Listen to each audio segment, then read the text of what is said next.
Is there a second character for drip marketing?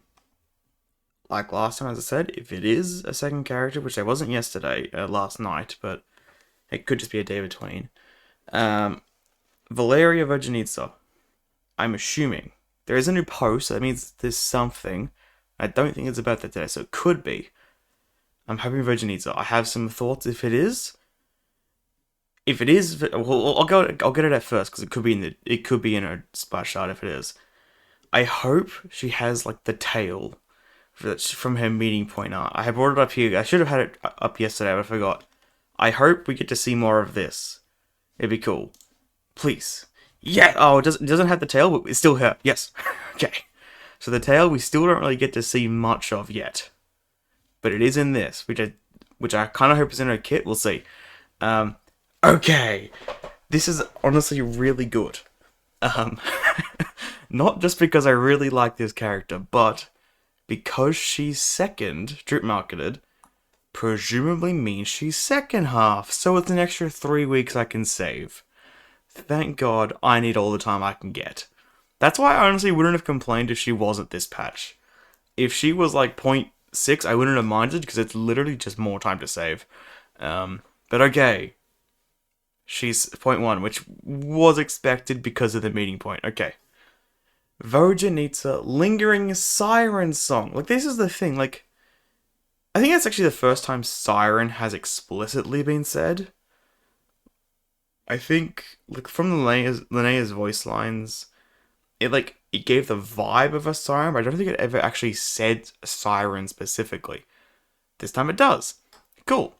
Now, prima donna of the Korolyevsky troupe, yeah, as we know. Okay. First of all, we'll get into the artwork. I mean, she's beautiful as always. What a surprise. I do wonder why she's like upside down. I'm very curious what her splash art's gonna be, considering like the angle that she's in here. Like she's it's not like a 90-degree angle. It looks a bit weird than most splash arts, I must admit. I can't think of any other character. I can't think of at least any other splash art where the character's on such an angle like this. I'm assuming all. Maybe there's like one or two I'm forgetting, but I'm pretty sure that they're like all standing up, or at least they're like vertical. I can't think of anyone else that has something like this. Okay. A long, long time ago in Snezhnaya, water imps dwelled all over the city. Okay. We don't know too much about the history of the water imps. We just know that like they were from Vodyanitsa's like diary, I guess. It wasn't the Archon quest. You know a bit from that. They were like not thrown out, but they were kind of pushed out. Um, because like the civil war and shit as well. We know obviously, Shram's lover survived. I wonder if we'll ever know more about her, maybe during Vodyanitsa's part, because she is a water imp. So maybe we'll find out more about the history of the water imps during her section. Um, and she also mentioned that there aren't. I mean, obviously it says long time ago they were all over the city. We know that's not the case now, because from what she kind of said that there's not really many. That's why she would potentially know who it was if he was from around our time, which obviously he wasn't. Um, but I do hope we know more. I'm assuming we will. But I really hope we learn a lot more, and it's not just because of bias. It mostly is, though.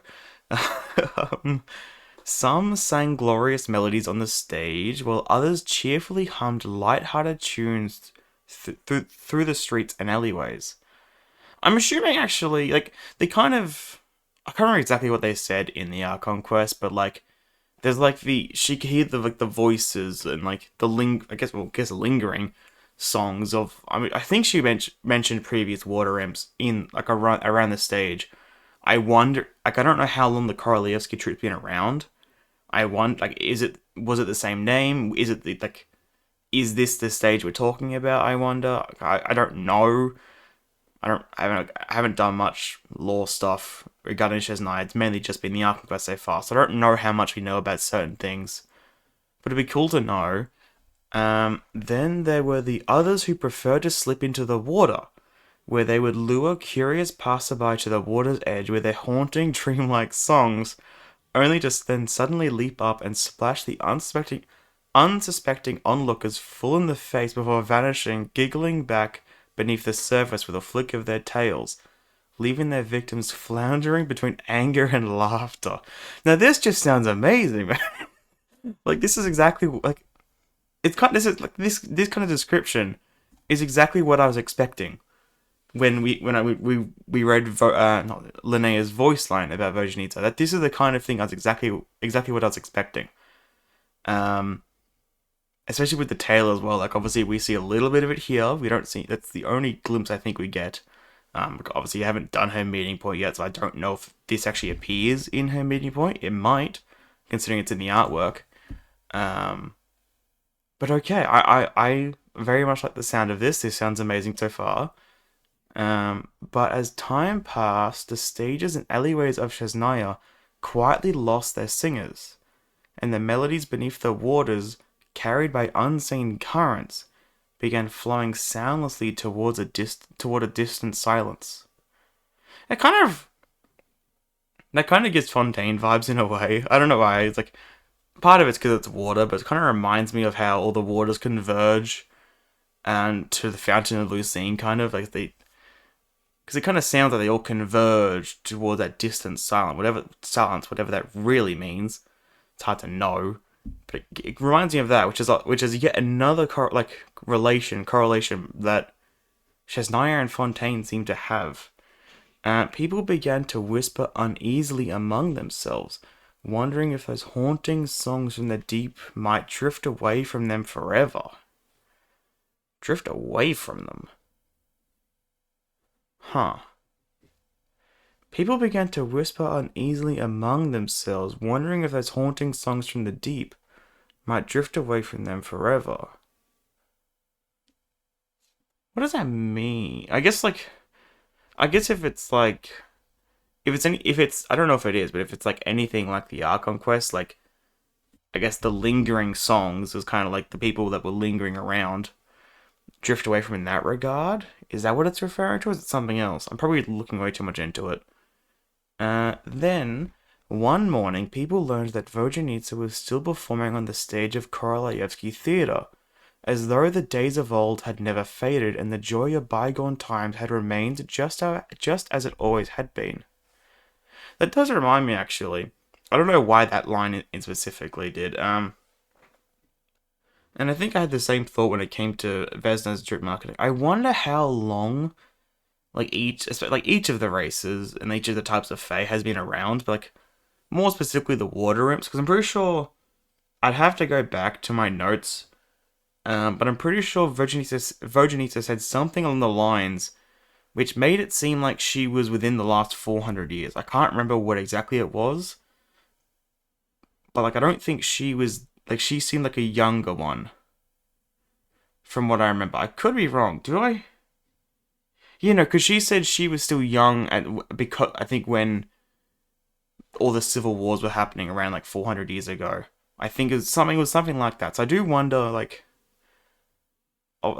first of all, how if more confirmation of roughly how long ago that was. That's probably from World Quest stuff, but also just how long the Water Imp race as a whole goes back. Where was I? I lost track. Actually, where was I here? Okay, here. Hardly anyone knew why she stayed, nor did anyone dare ask her to her face, unless they were prepared to never secure another interview with Miss Vodyanitsa ever again. A touchy subject, I see. I don't think she would get along with Charlotte. Considering Charlotte at most times does not seem to. I mean, she cares, but she definitely does push things a little bit too far at times. So I don't think they're going to get along. Maybe she had stayed on in order not to disappoint the audiences who so adored her singing. That's me. Or maybe she was just unwilling to exit that dazzling stage. Or perhaps there were other reasons significant enough to make her swim against the current, even if it meant bidding farewell to her own kind. I'm assuming. I don't know if we got too much of a full answer, but I'm assuming it was something to do with the voices that she kind of in the song that she kind of mentioned hearing on the stage. I'm assuming it's something to do with that. There could be there's probably more to it, but I'm assuming it's that's at least part of the reason. I assume, unless I'm misremembering who said that, but I'm pretty sure it was her. But for Vodyanitsa's audience, delving into the answer to that question is utterly meaningless. The only thing that matters is that they can continue to listen to the captivating voice of the water imp. True! I'm agreeing with a lot of this. Of course, if you want to be swept away by her song. Standing tickets. Sorry, but we don't sell those here at the theatre at the moment. And no, we don't allow our patrons to bring their own chairs either. Crack the doors open a little, the draft would leave everyone inside freezing. That's what I kept saying during the Archon quest. Why do we keep the door open for so long, man? Considering how bad it was outside. Obviously, you don't think it would have mattered in the end, considering how it played out in the Archon quest, but still, at the time, when you're going through it for the first time.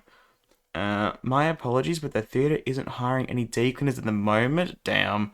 First, you need to get a ticket. I mean, I would gladly. I think we all know that. Oh, it refreshed on its own. Okay. Here's the second part. Wait, Xenia. Paraskeva. That's those some new names. What? Oh, enough. Paraskeva. I know. I'll hit those high notes, no sweat. Other staff members, I guess. Because I mean, we met two of the staff members during the quest, but it wasn't them. And Xenia? Xenia, I've already memorized your piece by heart too. I won't forget a single note, I won't. Oh. Vodyanitsa talking to herself in the backstage. I wonder if this is... I mean, going back to her, like, supposedly hearing, like, lingering songs and, like, notes and all that, like, I wonder if this is kind of lingering, like, not like I don't know how to word it, but like something lingering behind from previous water imps, maybe. Because as you said, like only other water imps, and I guess Shram was an exception. And also Patashka, like to an extent, like they can hear the emotions inside, like inside the song. So I'm assuming maybe that's previous water imps that maybe she knew from back when she was still, I guess, a noble.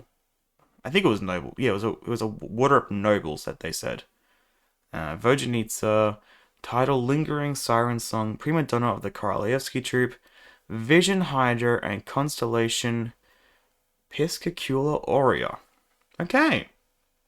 I think I've said this multiple times. I will definitely be attempting to C6 this character. That is not a surprise. One thing I do wonder, I mean, there's every chance she's not a 5-star. And maybe that's why Vesna's first. They could both be first half, because she is only a vision. So that does lead me to believe, like, I don't think every vision's gonna be a 4-star, and every Stellar Linchpin is gonna be a 5-star. But until we get proven wrong, it's not the worst idea to think of it. To think it, like, there's every chance she could be a 4-star, because she only has a vision. If you ask me, I think there is no way she should be a 4-star. She looks like a 5-star to me. But that could just be bias. Also, this also, it is 4 characters for the first 2 versions again, like previous versions. And typically, it is, I think, at least the last 2 years, what was Fontaine? Fontaine was a different one, but the last 2 years at least, the first 4 characters has been 3 5-stars and a 4-star. So, which would have her being a 5-star.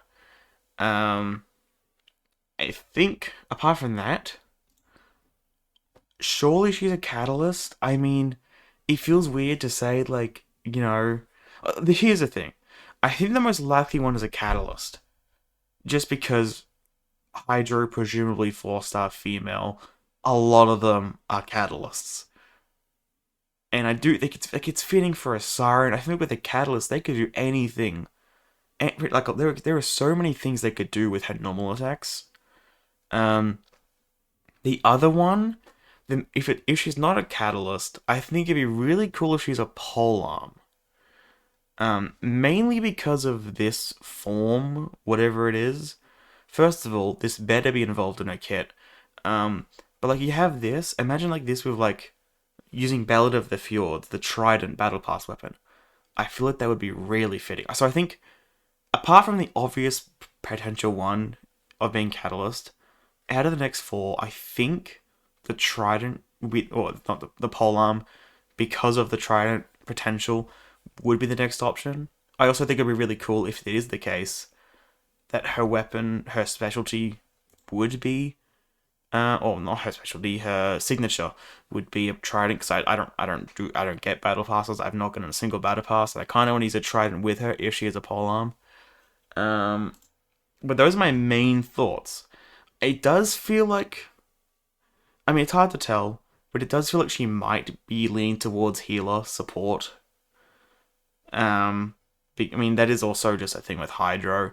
But I mean, considering the Archon quest, granted, that was more her being a guardian. What was it? A guardian spirit or something like that. So that may have just been like that part of it. But I feel like, considering they had Valeri use like combat in his thing with the shield bash, I feel like it was probably meant to be a bit of a hint towards their kits.